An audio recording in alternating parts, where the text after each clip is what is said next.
2023ರ ವಿಧಾನಸಭಾ ಚುನಾವಣೆಯಲ್ಲಿ ಸಿಪಿ ಯೋಗೀಶ್ವರ್ ಅವರ ವಿರುದ್ಧ ಇದೇ ಒಂದು ಕ್ಷೇತ್ರದಲ್ಲಿ ಕುಮಾರಸ್ವಾಮಿ ಅವರು ಗೆಲುವನ್ನು ಸಾಧಿಸಿಕೊಂಡು ಶಾಸಕರಾಗಿದ್ದರು.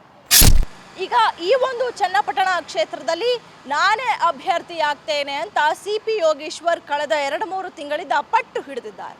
ಸಿಪಿ ಯೋಗೀಶ್ವರ್ ಪರ ವಿಪಕ್ಷ ನಾಯಕರಂತಹ ಆರ್ ಅಶೋಕ್ ಅವರು, ಹಾಗೆ ಅಶ್ವಥ್ ನಾರಾಯಣ ಅವರು, ಹಾಗೆ ಸಿ.ಟಿ. ರವಿ ಅವರು, ಹಾಗೆ ಬಸವರಾಜ ಬೊಮ್ಮಾಯಿ ಅವರು, ಹಾಗೆ ಪ್ರಹ್ಲಾದ್ ಜೋಶಿ ಅವರು, ಇವರೆಲ್ಲರೂ ಕೂಡ ಪ್ರಹ್ಲಾದ್ ಜೋಶಿ ಅವರ ಮನೆಯಲ್ಲಿ ದೆಹಲಿಯಲ್ಲಿ ಸಭೆಯನ್ನು ನಡೆಸಿದರು. NDA ಅಭ್ಯರ್ಥಿಯಾಗಿ ಸಿಪಿ ಯೋಗೇಶ್ವರ್ ಅವ್ರನ್ನ ಸ್ಪರ್ಧೆ ಮಾಡಿಸೋಣ ಅಂತ.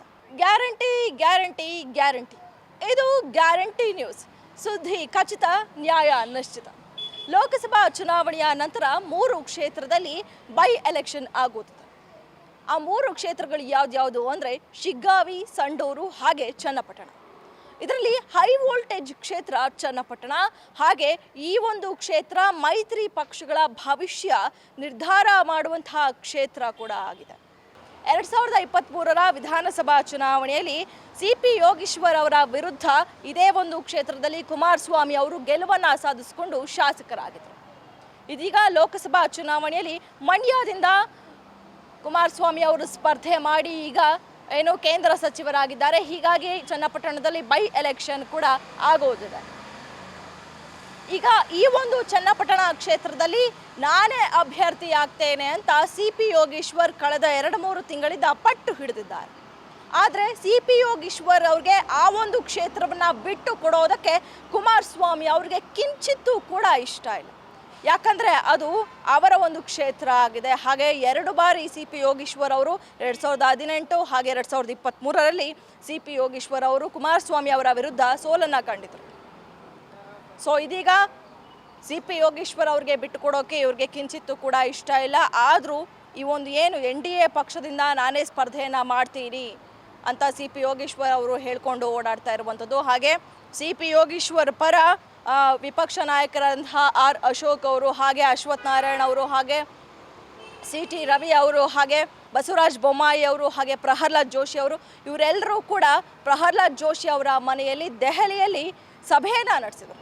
ಸಿಪಿ ಯೋಗೀಶ್ವರ್ ಪರ ಬ್ಯಾಟಿಂಗನ್ನು ಬೀಸಿದರು. ಅಂದರೆ NDA ಅಭ್ಯರ್ಥಿಯಾಗಿ, ಯಾಕಂದರೆ ಬೇರೆ ಯಾರೂ ಅಭ್ಯರ್ಥಿ ಇಲ್ಲ, ಹಾಗಾಗಿ NDA ಅಭ್ಯರ್ಥಿಯಾಗಿ ಸಿಪಿ ಯೋಗೇಶ್ವರ್ ಅವ್ರನ್ನ ಸ್ಪರ್ಧೆ ಮಾಡಿಸೋಣ ಅಂತ. ಆಗ ಕುಮಾರಸ್ವಾಮಿ ಅವರು ಒಂದು ಹೇಳಿಕೆಯನ್ನು ಕೊಟ್ಟಿದ್ದರು. ಆತ ನಾನು ಬಂಡಾಯವಾಗಿ ಸ್ಪರ್ಧೆ ಮಾಡ್ತೇನೆ ಅಂತ ಹೇಳ್ತಾ ಇದ್ದಾರೆ.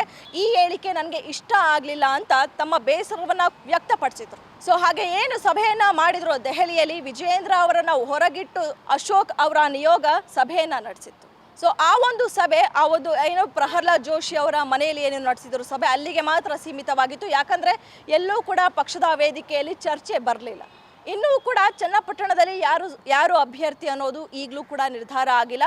ಆದರೂ ಏನು ಕುಮಾರಸ್ವಾಮಿ ಅವರು ನಾನು NDA ಅಭ್ಯರ್ಥಿಯಾಗಿ ಯಾರೇ ಸ್ಪರ್ಧೆ ಮಾಡಿದ್ರು ಕೂಡ ನನ್ನ ಬೆಂಬಲ ಕೊಡ್ತೇನೆ ಅನ್ನುವಂತಹ ಹೇಳಿಕೆಯನ್ನು ನೀಡಿದ್ರೆ ಮುಂದಿನ ದಿನಗಳಲ್ಲಿ ನಾನು ಯೋಚನೆ ಮಾಡ್ಬೋದು ಅನ್ನುವಂತಹ ಹೇಳಿಕೆಯನ್ನು ಕುಮಾರಸ್ವಾಮಿ ಅವರು ಆ ಒಂದು ಸಭೆಯಲ್ಲಿ ಹೇಳಿದರು.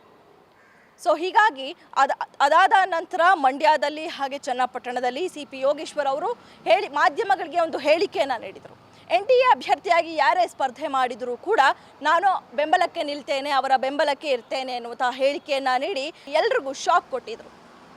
ನಾನೇ ಅಭ್ಯರ್ಥಿ ಆಗ್ತೇನೆ ಅಥವಾ ನನಗೆ ಟಿಕೆಟ್ ಕೊಡಲಿಲ್ಲ ಅಂದರೆ ನಾನು ಬಂಡಾಯವಾಗಿ ಸ್ಪರ್ಧೆಯನ್ನು ಮಾಡ್ತೀನಿ ಅಂತ ಇದ್ದಂತಹ ಸಿಪಿ ಯೋಗೀಶ್ವರ್ ಈಗ ಯಾರೇ ಸ್ಪರ್ಧೆ ಮಾಡಿದ್ರು ಕೂಡ ನಾನು ಅವರ ಬೆಂಬಲಕ್ಕೆ ನಿಲ್ತೇನೆ ಎನ್ನುವಂತಹ ಹೇಳಿಕೆಯನ್ನು ಕೊಡ್ತಾ ಇದ್ದಾರಲ್ವಾ ಅನ್ನುವಂತಹ ಪ್ರಶ್ನೆ ಎಲ್ಲರಿಗೂ ಕೂಡ ಮೂಡಿತು.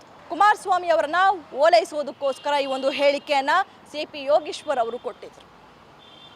ಇದೀಗ ಕಳೆದ ಕೆಲವು 2 ದಿನಗಳಿಂದ ಸಿಪಿ ಯೋಗೀಶ್ವರ್ ಅವರ ನಡೆ ಚನ್ನಪಟ್ಟಣದಲ್ಲಿ ಬಹಳ ಕುತೂಹಲ ಮೂಡಿಸ್ತಿದೆ.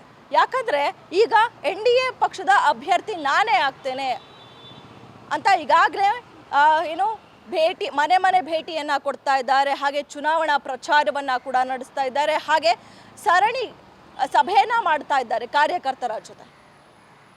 ಅಂದರೆ ಈಗಾಗಲೇ ಸಿಪಿ ಯೋಗೀಶ್ವರ್ ಅವ್ರಿಗೂ ಕೂಡ ಆ ಒಂದು ಚನ್ನಪಟ್ಟಣ ಕ್ಷೇತ್ರದಲ್ಲಿ 70ರಿಂದ 80 ಸಾವಿರ ವೋಟ್ ಬ್ಯಾಂಕ್ ಇದೆ. ಅವರು ಈಗ ಬಂಡಾಯವಾಗಿ ನಿಂತರೂ ಕೂಡ ಗೆಲ್ಲುವಂತಹ ಸಾಧ್ಯತೆಗಳಿದೆ. ಹಾಗೆ ಕಾಂಗ್ರೆಸ್ ಪಕ್ಷಕ್ಕೆ ಏನಾದರೂ NDA ಪಕ್ಷದಲ್ಲಿ ಏನಾದರೂ ಟಿಕೆಟ್ ಸಿಗಲಿಲ್ಲ ಅಂದರೆ ಕಾಂಗ್ರೆಸ್ ಪಕ್ಷಕ್ಕೆ ಅಕಸ್ಮಾತ್ ಕೂಡ ಹೋದರೂ ಕೂಡ ಅಲ್ಲೂ ಕೂಡ ಗೆಲ್ಲುವಂತಹ ಸಾಧ್ಯತೆಗಳು ಬಹಳ ಇದೆ. ಯಾಕಂದರೆ ಚನ್ನಪಟ್ಟಣದಲ್ಲಿ ತಮ್ಮದೇ ಆದಂತಹ ಚಾಪನ್ನು ಮೂಡಿಸ್ಕೊಂಡಿದ್ದಾರೆ ಸಿ ಪಿ ಯೋಗೀಶ್ವರ್ ಅವರು. ಹಾಗೆ ಸಿ ಪಿ ಯೋಗೀಶ್ವರ್ ಅವರು ನಾನು ಏನು ಬಂಡಾಯವಾಗಿ ಸ್ಪರ್ಧೆ ಮಾಡ್ತೇನೆ ಎನ್ನುವಂತಹ ಹೇಳಿಕೆಯನ್ನು ಕೊಟ್ಟಿದ್ದರು. ಹಾಗೆ NDA ಅಭ್ಯರ್ಥಿಯಾಗಿ ಸ್ಪರ್ಧೆಯನ್ನು ಮಾಡ್ತೀನಿ ಎನ್ನುವಂತಹ ಹೇಳಿಕೆಯನ್ನು ಕೊಟ್ಟಿದ್ದರು. ಮತ್ತು ನಾನು JDSನಿಂದಲೇ ಸ್ಪರ್ಧೆಯನ್ನು ಮಾಡ್ತೀನಿ ಎನ್ನುವಂತಹ ಹೇಳಿಕೆಯನ್ನು ಕೊಟ್ಟಿದ್ದರು. ಯಾಕಂದರೆ ಕುಮಾರಸ್ವಾಮಿ ಅವರನ್ನ ಓಲೈಸೋದಕ್ಕೋಸ್ಕರ ಕುಮಾರಸ್ವಾಮಿ ಅವರು ಇವ್ರಿಗೆ ಆ ಒಂದು ಕ್ಷೇತ್ರ ಬಿಟ್ಟು ಕೊಡಲಿ ಈ ಹೇಳಿಕೆಗಳನ್ನು ಕೊಟ್ಟಿದ್ರು. ಆದರೂ ಕೂಡ ಯಾಕೋ ಇನ್ನು ಕುಮಾರಸ್ವಾಮಿ ಅವರು ಇದ್ರ ಬಗ್ಗೆ ಯಾವುದೇ ರೀತಿಯಾದಂತಹ ಒಲವನ್ನು ತೋರಿಸ್ತಾ ಇಲ್ಲ. ಸೊ ಇದೀಗ ಏನಾದರೂ NDA ಪಕ್ಷದಿಂದ ಸಿ ಪಿ ಯೋಗೀಶ್ವರ್ ಅವ್ರಿಗೆ ಟಿಕೆಟ್ ಸಿಗಲಿಲ್ಲ ಅಂದರೆ, ಯಾಕಂದರೆ ಕಳೆದ ವಿಧಾನಸಭಾ ಚುನಾವಣೆಯಲ್ಲಿಯೇ DK ಶಿವಕುಮಾರ್ ಅವರು ಸಿ ಪಿ ಯೋಗೀಶ್ವರ್ ಅವರನ್ನು ತಮ್ಮ ಪಕ್ಷಕ್ಕೆ ಆಹ್ವಾನಿಸಿದ್ರು ಅನ್ನುವಂಥ ಮಾತು ಬಹಳ ಕೇಳಿ ಬರ್ತಾ ಇತ್ತು. ಕೆಲ ದಿನಗಳ ಹಿಂದೆ ಅಷ್ಟೇ ಕೂಡ DK ಶಿವಕುಮಾರ್ ಅವರ ಜೊತೆ ಸಿ ಪಿ ಯೋಗೀಶ್ವರ್ ಅವರು ಒಂದು ವೇದಿಕೆಯಲ್ಲಿ ಕಾಣಿಸ್ಕೊಂಡಿದ್ರು. ಸೊ ಇದೆಲ್ಲವನ್ನ ಕೂಡ ನೋಡೋದಾದರೆ ಇಲ್ಲಿ NDA ಪಕ್ಷದಿಂದ ಏನಾದರೂ ಟಿಕೆಟ್ ಸಿ ಪಿ ಯೋಗೀಶ್ವರ್ಗೆ ಸಿಗಲಿಲ್ಲ ಅಂದರೆ ಬಂಡಾಯವಾಗಿ ಸ್ಪರ್ಧೆ ಮಾಡಿ ಸುಮ್ಮನೆ ಯಾಕೆ ರಿಸ್ಕ್ ತೆಗೆದುಕೊಳ್ಳೋದು ಅಂತ ಏನಾದರೂ ಕಾಂಗ್ರೆಸ್ಗೆ ಸೇರ್ಪಡೆಯಾಗಿ ಕಾಂಗ್ರೆಸ್ ಪಕ್ಷದಿಂದ ಸ್ಪರ್ಧೆ ಮಾಡಿದ್ರೆ ಖಚಿತವಾಗಿಯೂ ಕೂಡ ಸಿ ಪಿ ಯೋಗೀಶ್ವರ್ ಅವರು ತಮ್ಮ ಗೆಲುವನ್ನು ಸಾಧಿಸ್ಕೊಳ್ತಾರೆ. ಹಾಗೆ NDAಯಿಂದ ಕೂಡ ಸ್ಪರ್ಧೆ ಮಾಡಿದ್ರು ಕೂಡ ಸಿ ಪಿ ಯೋಗೀಶ್ವರ್ ಅವರು ಗೆಲುವನ್ನು ಸಾಧಿಸ್ಕೊಳ್ಳುವಂತಹ ಸಾಧ್ಯತೆಗಳು ಕೂಡ ಇದೆ. ಹಾಗಾದರೆ ಮುಂದಿನ ದಿನಗಳಲ್ಲಿ ಏನಾಗುತ್ತೆ? NDA ಪಕ್ಷದಿಂದಲೇ ಸಿ ಪಿ ಯೋಗೀಶ್ವರ್ಗೆ ಟಿಕೆಟ್ ಸಿಗುತ್ತಾ, ಅಥವಾ ಬಂಡಾಯವಾಗಿ ಸ್ಪರ್ಧೆ ಮಾಡ್ತಾರಾ, ಅಥವಾ ಕಾಂಗ್ರೆಸ್ ಪಕ್ಷಕ್ಕೆ ಜಿಗಿದು ಅಲ್ಲಿಂದ ಸ್ಪರ್ಧೆ ಮಾಡ್ತಾರಾ? ಕಾದು ನೋಡಬೇಕಾಗಿದೆ. ಕ್ಯಾಮ್ರಾ ಪರ್ಸನ್ ಪಂಪಾಪತಿ ಜೊತೆ Kamala Shivanna, Guarantee News, Bengaluru. Guarantee News, ಸುದ್ದಿ ಖಚಿತ, ನ್ಯಾಯ ನಿಶ್ಚಿತ.